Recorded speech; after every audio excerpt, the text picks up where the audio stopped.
Today I'm at Skyline Pond.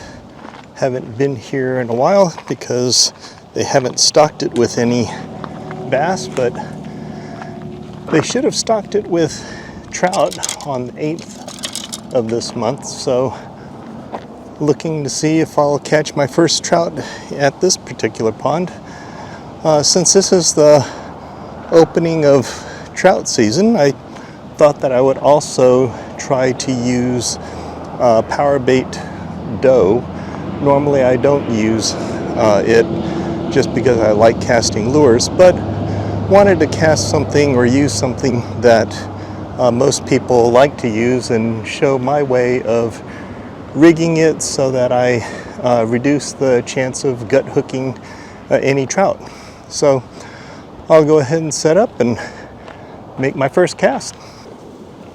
So this jar was opened last year. I used it last year, so it's probably 9 months old.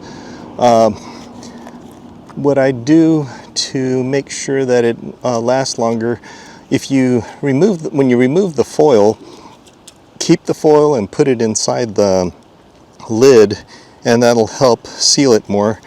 I lost my foil, or I threw it, one or the other, and so I cut a little piece of wax paper and stuck that in there, and as you can see, it's still usable. So that's something that you could do if you have any leftover bait from the year before. My rod is still rigged from last year. Didn't really use this one after testing it out, but what I do is I use a drop shot rig whenever I'm fishing off the bottom. In this case I have a 3/16 ounce drop shot weight, and I don't tie it on there. I actually just tie a knot on the line and then just let the crimp on the sinker hold on to that. If you don't put the knot, it tends to slip off, but this way if I want to move it up and down, I can do that. Then I probably have about 12 inches of line to my first hook. In this case it's a number 8 hook that I tied with a surgeon's loop knot, just to let it extend out a little bit. And then about 10 to 12 inches above that I have another hook. In this case it's a number 4. Doesn't matter which size hook. I tend to use 2 different ones just to see which one is doing better.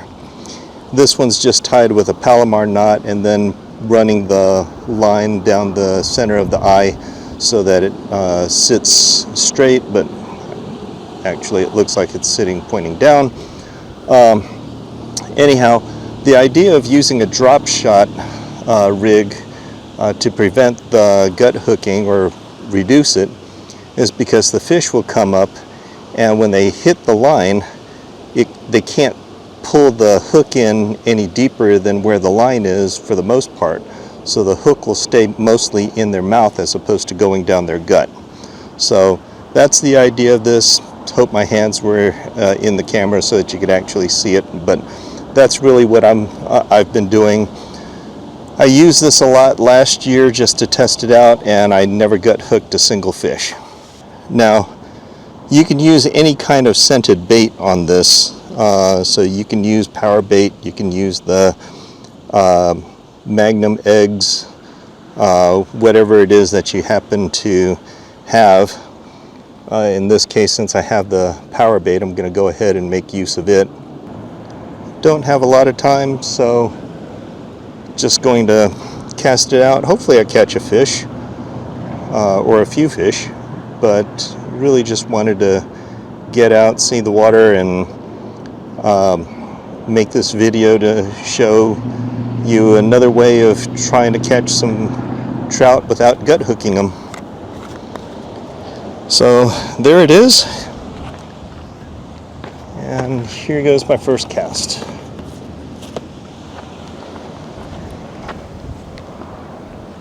Let's see, we'll try this way.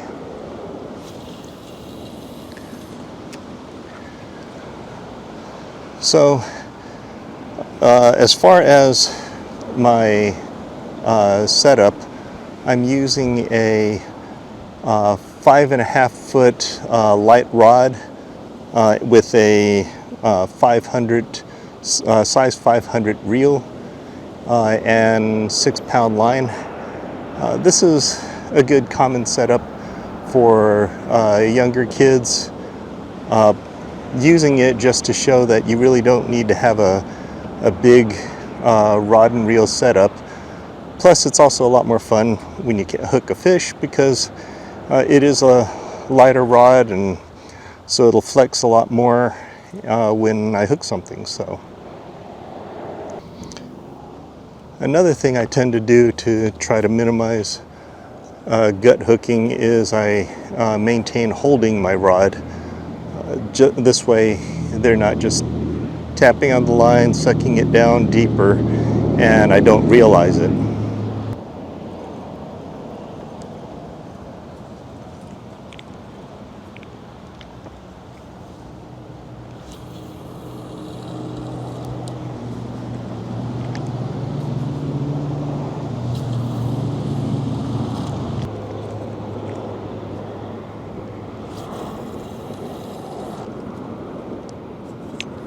Okay, I got a feeling bite. Let's see if they took my bait. Well, I took one, so was down low. That's kind of the good thing about having two hooks on there. You get to find out where they're at. Looks like they're staying closer to the bottom,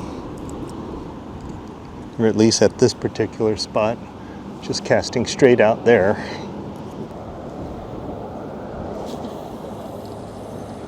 Let's see if they're schooling together. Let's try it again. Still have that top bait, so they are sitting really close to the bottom if they're not eating that top bait at all.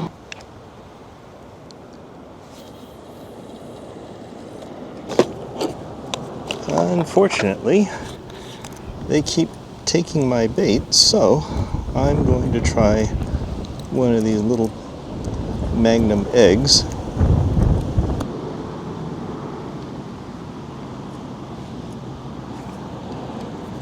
Leaving a lot of the hook exposed.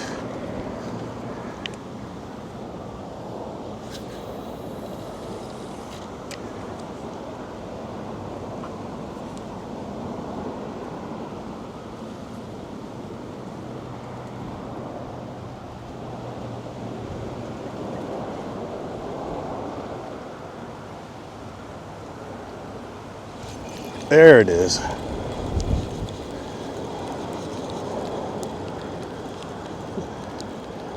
And you can see the rod bend. Even though this is light action, it doesn't bend a whole lot because these stock trout aren't that big, but still fun to catch.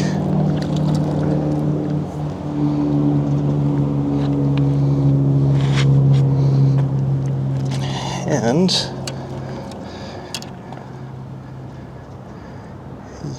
you can see this one he caught on the top, and I got him right in the mouth.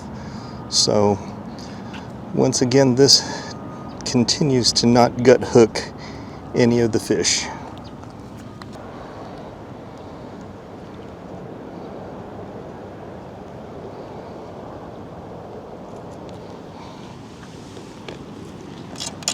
Take a picture of my first fish of the year.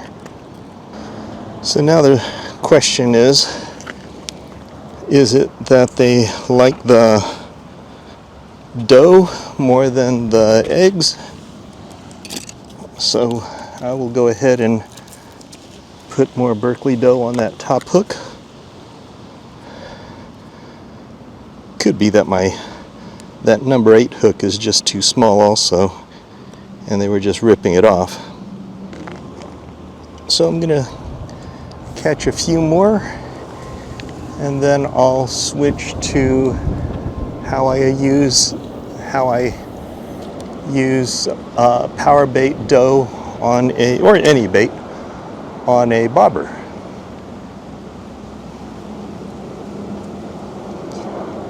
Of course, they seem to be down low, so that might be a little more challenging.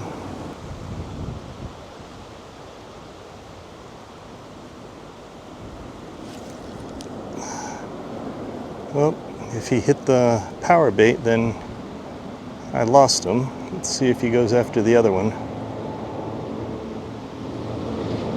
Now, you don't have to have two hooks. I just use the two hooks to find out how deep to fish, and also gives me two chances of catching a fish. Well, it looks like they like the power bait. So what I'll do is I'll put a little bit over the top of this egg just to give a little scent.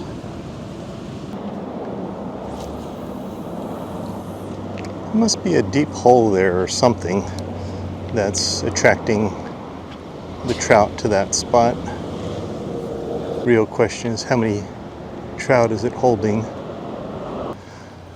Time to try a different spot. Cast over this way a little bit.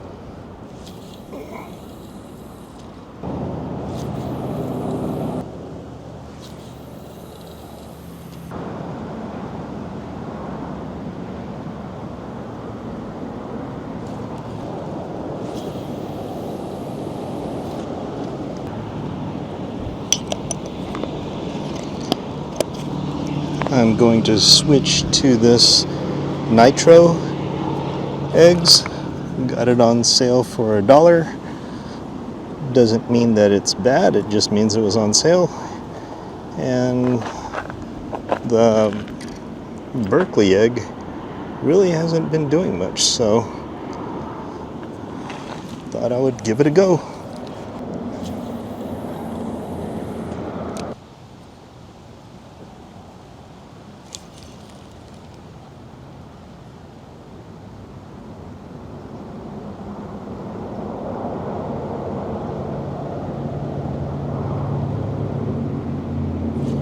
There we go. This is a better fish. Oh yeah. Oh, there we go. First jump.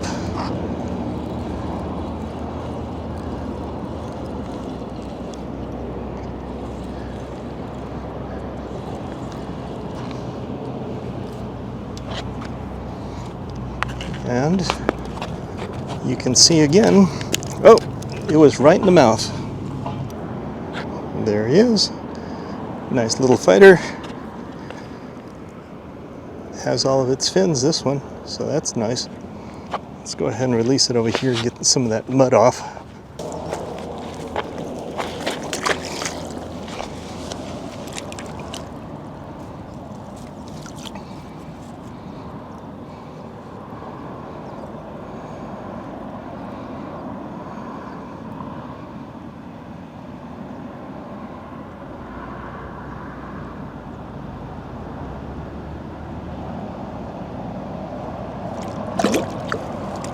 There you go. So I'm rigging up this with a bobber. Essentially, you just put the line through it and then tie a knot 3 times or go over it 3 times. And that is a surgeon's loop knot. Cinch it up and it naturally stays in a horizontal position even if you pull it down. So that's what I want. Cut off the tag end.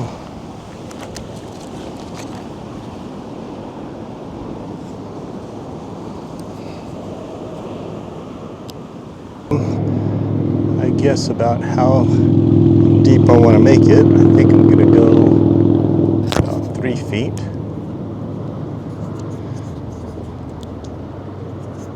I'm using a 1/16 ounce jig head, and I'm using a 1.5 inch weighted cigar hook.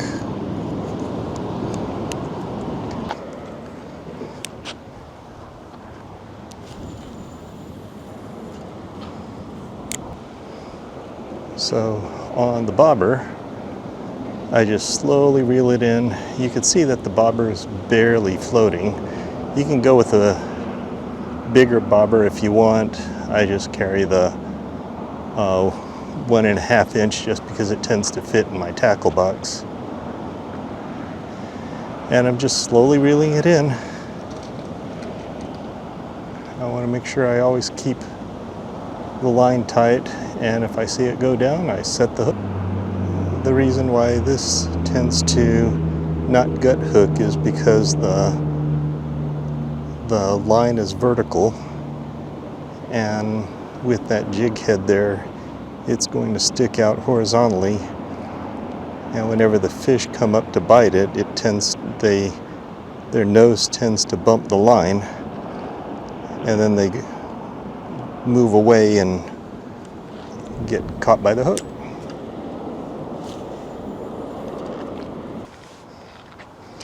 Now you can slowly retrieve, or you can just retrieve every now and then.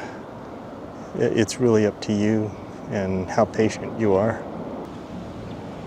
Now with the bobber setup, you definitely want to keep the line tight and pay attention to it, because the fish can pull that jig into their throat if they hold it too long.